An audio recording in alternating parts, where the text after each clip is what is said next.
ప్రముఖ సినీ నటుడు మంచు మోహన్ బాబు యూనివర్సిటీలో విద్యార్థుల నుంచి ఫీజులను దోపిడీ చేస్తున్నారని, అలాగే యూనివర్సిటీలో ఆర్థిక అవకతవకలు జరుగుతున్నాయని, వీటిని నియంత్రించేందుకు ప్రభుత్వం చర్యలు తీసుకోవాలని ఏఐఎస్ఎఫ్ జాతీయ కార్యదర్శి శివారెడ్డి ప్రభుత్వాన్ని కోరారు. తిరుపతి ప్రెస్ క్లబ్లో మంగళవారం ఉదయం జరిగిన మీడియా సమావేశంలో ఈ సందర్భంగా ఆయన మాట్లాడారు.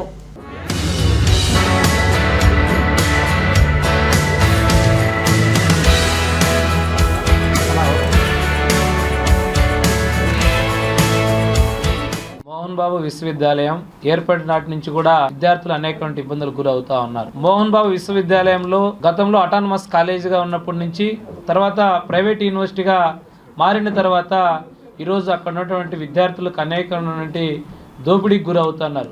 ముఖ్యంగా ఎవరైతే 35% ఎంసెట్లో క్వాలిఫై జాయిన్ అయిన విద్యార్థులకి ప్రభుత్వం నిర్ణయించిన ఫీజు 72,000 రూపాయలుగా ఈరోజు ఆ కాలేజీలో వసూలు చేస్తూ ఉన్నారు.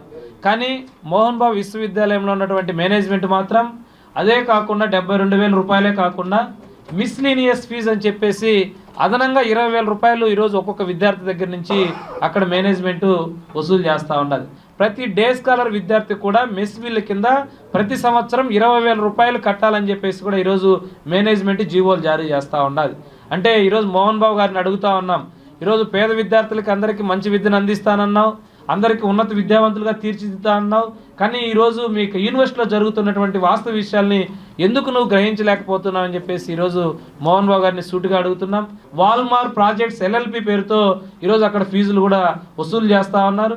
అంటే ఇక్కడ పూర్తిగా వినయ్ మహేశ్వరి ఫీజుల్ని కార్పొరేట్ స్థాయిలో వసూలు చేయడానికి తప్ప ఆ యూనివర్సిటీ అభివృద్ధి కోసం కానీ విద్యార్థుల పక్షాన నిలబడడం కానీ ఏ మాత్రం కూడా ప్రయత్నం చేయడం లేదు.